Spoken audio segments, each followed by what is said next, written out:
Good evening and salutations, my GH fans. I want to talk about Gladys for a minute. Gladys is a very interesting character because when she first got on this show, I couldn't stand her. Okay? Every damn thing that came out of this woman's mouth was annoying. She came across as the worst mother. Um, well, okay, not the worst mother, but she came across as a really crappy mother. Um, And I know that she was there to make Sasha and Brando more interesting. And for a while, I'm gonna be honest, I didn't like I didn't like Gladys. But as time moved on, they surprisingly made Gladys a better character. Yeah, she still has a little quirks or whatever that can be kind of annoying and be like, well, that's Gladys. But I can appreciate the character a lot more now. And one of the things in the beginning when Gladys, found out that Brando was with Sasha, she didn't really like Sasha. She didn't feel that Sasha was a good fit for Brando. Now, you can kind of look at it and be like, well, that's her mother, that's his mother, and of course, no woman is really going to be good for Brando, you know? But she really didn't like Sasha for a while. And to be honest, and I can't believe I'm actually sitting there saying this. I'm starting to wonder. It's so hard to me actually sit there and say this. I'm starting to wonder. Was Gladys right about Sasha not being good for Brando? I mean, let's think about this for a minute. They hooked up. She got pregnant. She lost a child. Before then, she was on drugs, and that was another thing that Gladys didn't like the fact that, like, yo, listen, you kind of you battled, you dealt with your demons as far as like, being hooked on drugs and things of that nature. You know what they say about people, places, and things. And so, she really didn't think that he was a good, that she was a good fit for him. And seeing all the stuff that she's into now, like, just not. I mean, granted, there's no.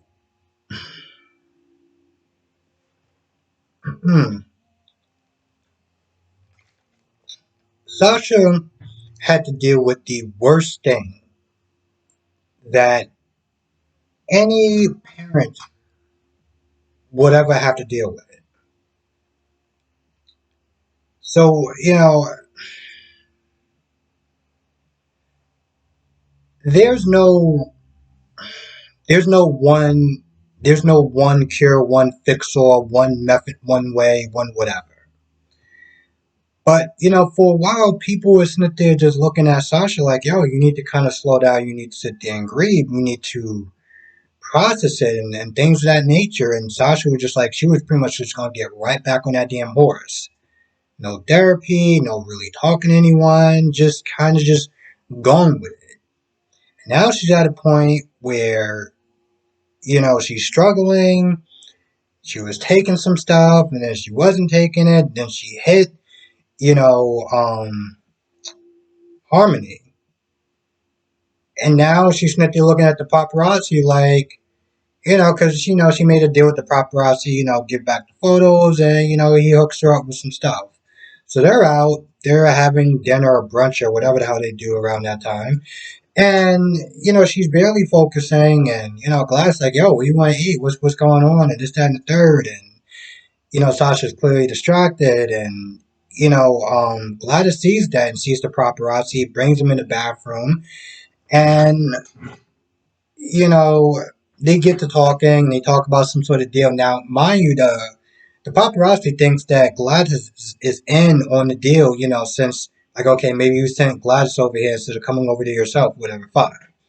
So She comes in with the camera. Well, she comes in with the memory card, and she's like, "All right, so what does she want to return? Part of the deal or whatever." Well, she doesn't say that, but she gets him to show her, the pills and everything like that. Also, oh yeah, she already looked at the photo, so she already knew. But she didn't know that that was part of the deal. So when she sees that, she's just like, damn. I'm gonna be honest. I'm surprised she didn't really out her. I mean, I know that they went through a lot, but in the beginning, again, she had reservations about Brando being with her, and now we're going through this. So there's one point where she comes back and she's like, "Oh well, I gotta sit there and tell him where I was," and she's all like, "Oh, I was playing bingo. You can win more money and yada yada yada." Brando leaves. They decide to have a little bit of a chat. And Gladys is like, "Listen, you can sit there and tell me anything, right? Like, no matter what it is, you can tell me anything." And Sasha was like, "Yeah, yeah, of course. I told you everything, or whatever." She's clearly lying to Gladys' face. And most people would have been kind of like pissed off, like, "Yo, listen, I'm giving you a chance to sit there and be honest with me. Because you're with my son at this point, and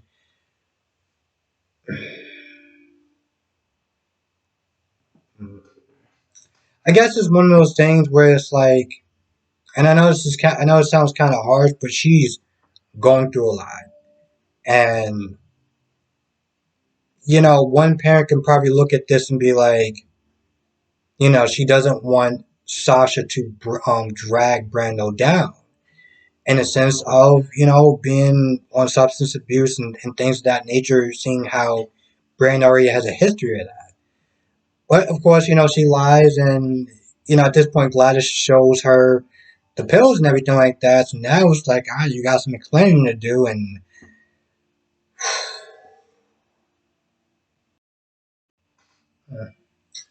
I feel like they switched camera angles or they switched something along the lines. I don't know exactly what it was, but when it came towards Nicholas and Esme scene, it almost looked as though Esme was gonna kiss Nicholas. But when you see them talking in this episode, it's like they're talking like far away again. And anyway, once again, it's this whole, she's not there trying to manipulate him, and she sits there at some point, starts talking about Ava. Ava comes into the room, and Ava's like, really? They get to talking, and of course, at this point, Esme decides to talk about, Ava's kids, Avery, and, because they're talking about Trina, and, Esme is like, "Oh, yeah, I get it. Trina's like a surrogate daughter to you, given what happened with Kiki, and, you don't really spend that much time with Avery." And I'm like, the fact that you brought up Kiki's name, I'm surprised that Ava didn't sit there and find the sharpest object and just took care of her right then and there. But, she gets in her face, she's like, "Yo, listen, you bring up my daughter's names again, and it's going to be a wrap at this point." Now, Nicholas, like a jackass, decides to start defending her. They get into an argument, and Esme, I think, leaves. And bottom line, it was like, "Yo, listen, she got to go. I don't care where you put her at. She got to go." Because when she came in there, she was like, "Yo, word on the street is that Sonny is not, going to be a threat to you anymore. So there's really no point in you being here." But now, at this point, she's like, "Yo, listen, I want her gone." Now, whatever Esme was there saying to Nicholas, it clearly worked because it was one point where Esme was like, "You invite us into your house and you're being a great host, and Avery, Ava can't sit there and see that." And now Nicholas came out his mouth and was like, "Well, these are my guests in my house or whatever." And I was like, the minute he said "my house," as I was sitting there writing, I'm sitting there writing like, "My house." I'm sorry, what? Like, what did you say, bro? Did he just sit there and say "my house"? And when she repeated that, yo, uh,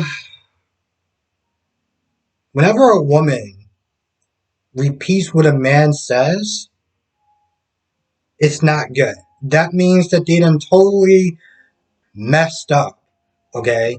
and totally messed up. Trust me, I know exactly what that's like. Just take my word for it. Whenever a woman repeats what you say, it's not going to end well. The next couple of sentences is not going to go well.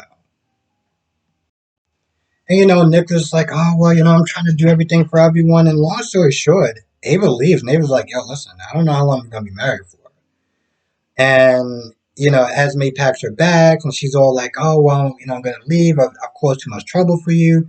But of course, Nicholas like, "No, you can stay. You're my guest. This, that, and the third." And long story short, this is exactly the type of move that she pulled on Spencer when she was about to leave, and Spencer was like, "No, don't leave. We can work it out. This, that, and the third." So after she unpacks her bags, she's sitting there on the bed, just smiling, like, "Yep, mm-hmm."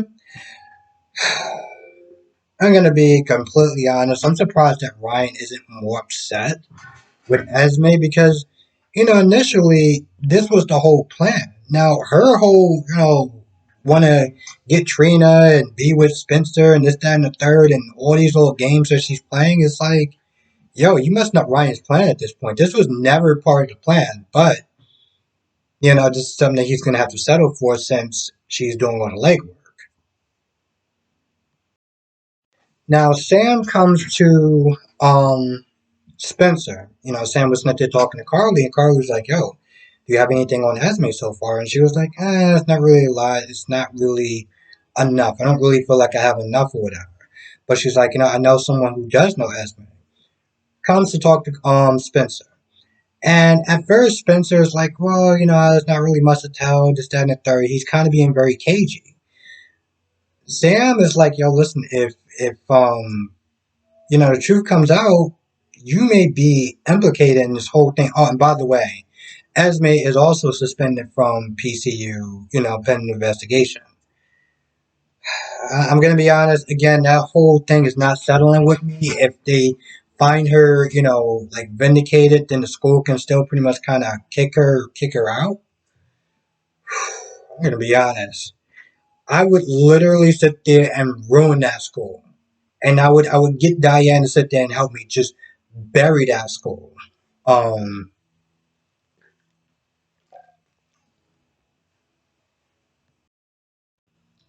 yeah, so when Sam is about to sit there and walk away, Spencer's like, listen, I'm gonna sit there and tell you the truth. I've been sitting there trying to get dirt on Esme for a while. And now I look at this whole thing and I'm like, what made him tell Sam? I mean, in the beginning, he didn't even want to sit there. He wasn't even going to sit there and tell Cam.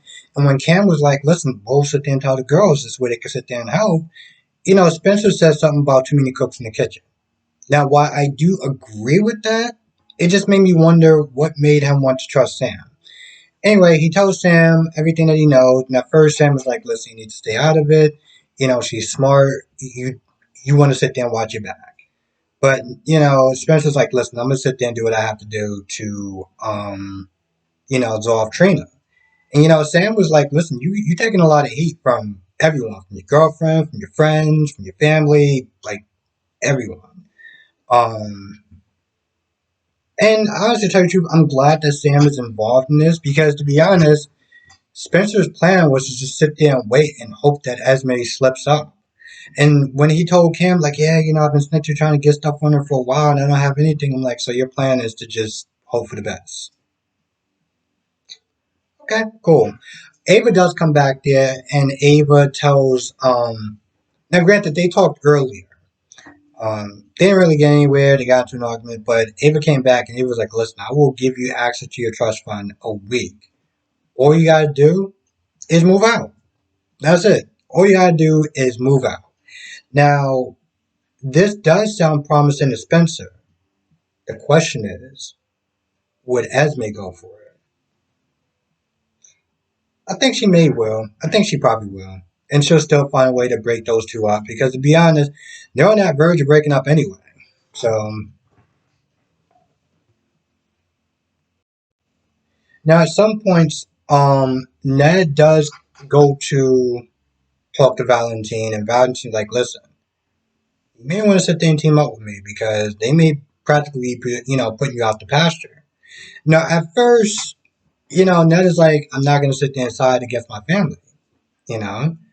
But Valentine was like, yo, if we don't do anything, they making decisions behind your back, doing all this, that, and the third. 1 second. And long story short, it seems that Ned is really contemplating working with Valentine. I mean, the thing is, in the beginning, I was looking at this whole thing like, Valentine planted the seed of doubt in him. But he had doubt for a while. I mean, hell, let's be honest. He probably had doubt when Michael was sitting there running the company. He kept sitting there looking at the numbers. And now they're doing this whole, oh, he's going to be COO. Yeah, I think it's called COO. And he's not liking that title. He feels that, it's a very boring administrating job. And so I feel like he's going to, side with Valentine. Valentine's already sitting there calling up Martin, like, yo, listen, practically already got him on our side so far right now. So, it won't be too long. Oh, we found out the person who was, sneaking around looking at Brooklyn and Chase talk. It was that sleazy record deal guy. I don't remember his name. I really don't, but it was him.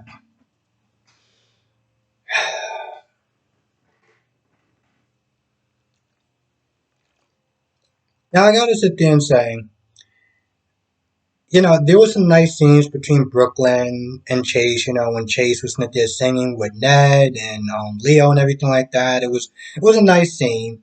And before then, you had I was going to sit there and call him Dominic Zamponi or Dominic Z.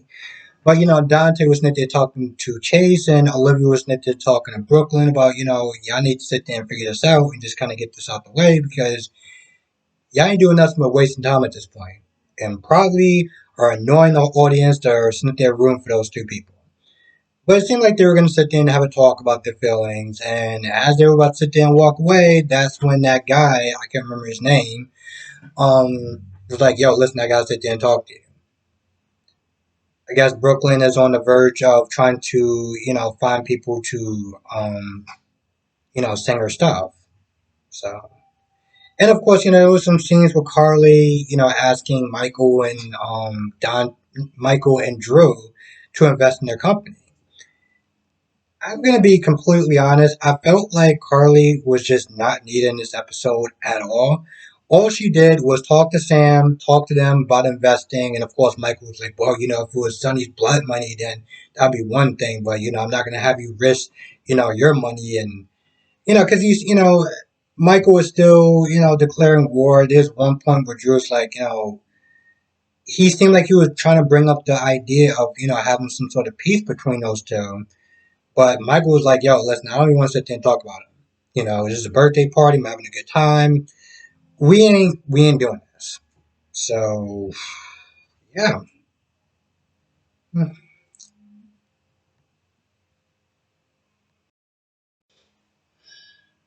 I feel like that's about it for the most part. But I'm also feel like I'm forgetting a huge part in this episode.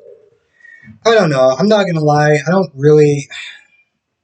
didn't think this episode was really super great. There was some good moments in it, but I don't think it was like super great. Um, I don't know. In some ways, I feel like this was kind of a filler episode. And I know, like with these soap operas, sometimes it's like they're not always going to be a banger, but sometimes you just like,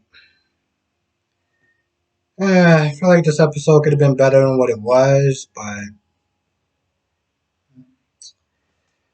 I feel like in times like this, it's I can appreciate episodes like this because I like the characters. I like Brooklyn, even though she used to get on my nerves sometimes. I like Chase, Carly, Drew, even though I feel like he's been wasted on this show so far.